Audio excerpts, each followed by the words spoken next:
Hi, welcome to the channel. One of the great things about credit cards is that you can do your shopping without any cash ever having to change hands at all. We've got an Avis credit card here, amongst others, with which we've been able to get $7,000 worth of luxury motor car for the day. Of course, it's going to cost us $16 a day, but so far, no cash has changed hands. Some 64 years ago, a loner, critic, and self-taught mountain boy led the creation of a company organized around the same principles of decentralized power, diversity, and ingenuity that he advocated. Until this day, that business has been largely successful, to say the least. This man was no other person than Dee Hock, and that company is no other American company than Visa. Since 1970, Visa has grown tremendously. Its revenue has climbed impressively. For the fiscal year ending September 30th, 2024, the company reported $35.9 billion in net revenue, marking a 10.0% increase over the previous year. That's up from $32.65 billion in 2023, continuing a strong growth trend from earlier years. The company now operates in more than 200 countries and has over 4 billion cards in circulation worldwide. Visa has a 50% market share of total card payments, with analysts expecting the company's net revenue to increase by 9.4% year over year to $39.93 billion this year. But who exactly is Dee Hock? And how did he manage to create the American multinational financial services powerhouse Visa?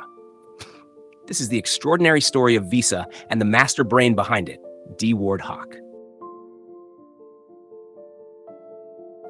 Dee Hock was born on March 21, 1929, in the mountain town of North Ogden, Utah. He was the youngest child of a handyman. He was a loner, a critic, a self-taught mountain boy with a deep sense of hard-earned self-respect who stubbornly refused to accept orthodox ideas. Before starting at a local Seattle bank called National Bank of Commerce, he had already turned down high-flying jobs at 3 different financial institutions. Each time furious that hierarchical, rule-bound, control-everything organizations stifled creativity and initiative at the grassroots level, thus making a company too rigid to respond to new challenges and opportunities. Mr. Hook had been an avid reader since before he could remember, although his formal education ended after 2 years at a community college. He read history, economics, politics, science, philosophy, poetry, anything and everything, regardless of the discipline. His reading convinced him that the command and control organizational model that had grown to support the Industrial Revolution was gone. It just didn't work. According to Hock, command and control organizations were not only archaic and increasingly irrelevant. They had become a public menace, hostile to humanity and destructive of the biosphere. Dee Hock was convinced that we were on the brink of an epidemic of institutional failure. He was also deeply convinced that if he ever started an organization, everything would be different. He tried to imagine it through biological concepts and metaphors.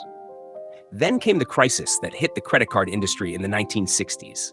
It was the golden opportunity that allowed Dee Hock to realize his visionary ideas.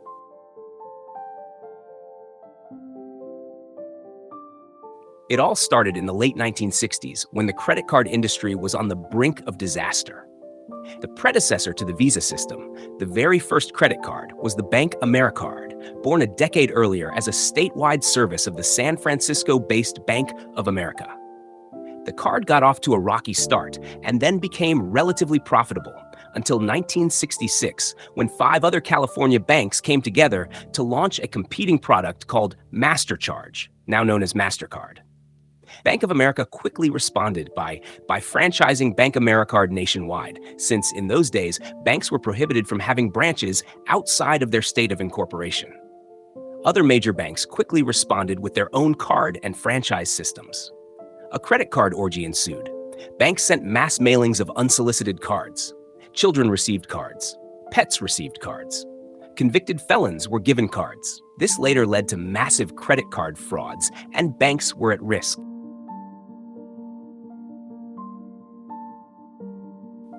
By 1968, the industry had become so self-destructive that Bank of America called its licensees to a meeting in Columbus, Ohio, to find a solution. The meeting quickly devolved into angry finger-pointing. Dee Hock, then a 38-year-old vice president of the National Bank of Commerce, a Seattle-based licensee bank, was also part of this meeting. When the meeting was at its most heated, he stood up and suggested that the group find a method to investigate the issue more systematically. The grateful participants immediately formed a committee, chaired by Hock, and went home. It was the opportunity Hock had been waiting for. Now he had a chance. In June 1970, after nearly 2 years of brainstorming, planning, discussion, and consensus building, the management of the Bank Americard system passed to a new independent entity called National Bank Americard Inc., later called Visa International. And D. Hock was made the CEO. The new organization was truly unique.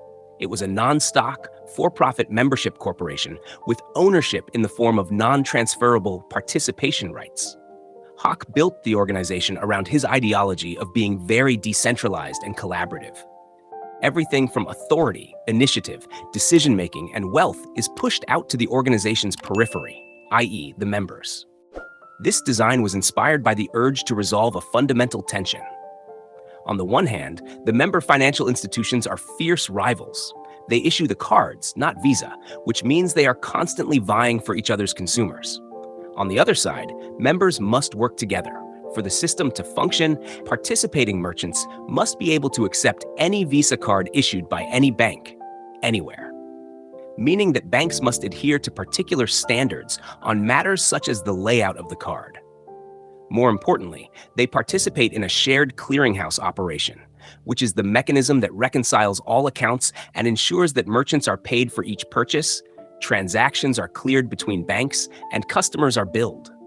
Hock and his colleagues used a combination of Lao Tse, Adam Smith, and Thomas Jefferson to resolve the tension. Instead of attempting to impose cooperation by limiting what members may do, the Visa bylaws urge members to compete and innovate as much as possible. Ultimately, members can create, evaluate, market, and service their own products under the Visa name. At the same time, these competing banks engage in the most intensive cooperation. This harmonious blend of cooperation and competition allowed the system to expand globally in the face of different currencies, languages, laws, custom cultures, and political philosophies. According to Mr. Hock, no single company model dictated from headquarters could ever have worked. Visa has been referred to as a corporation whose product is coordination, in quotes. Hock called it an enabling organization. He also saw it as living proof that a large organization can be effective without being centralized and coercive. Dee Hock can be quoted saying, "Visa has elements of Jeffersonian democracy. It has elements of the free market, of government franchising, almost every kind of organization you can think about, but it's none of them. Like the body, the brain, and the biosphere, it's largely self-organizing. This model has for the longest time proven to work." Visa grew phenomenally in the 1970s, from a few hundred members to tens of thousands. And it went more or less smoothly without breaking into feuds and territorial wars.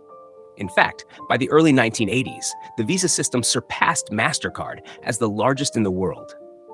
It began to realize the vision of Hock of a universal currency that transcended national borders. And Dee Hock was considered an important figure in the system. In May 1984, at the age of 55, Hock resigned from Visa, and 3 months later, with his successor in place, he completely went out of sight. Dee Hock died on July 16, 2022, at the age of 93 in Olympia, Washington.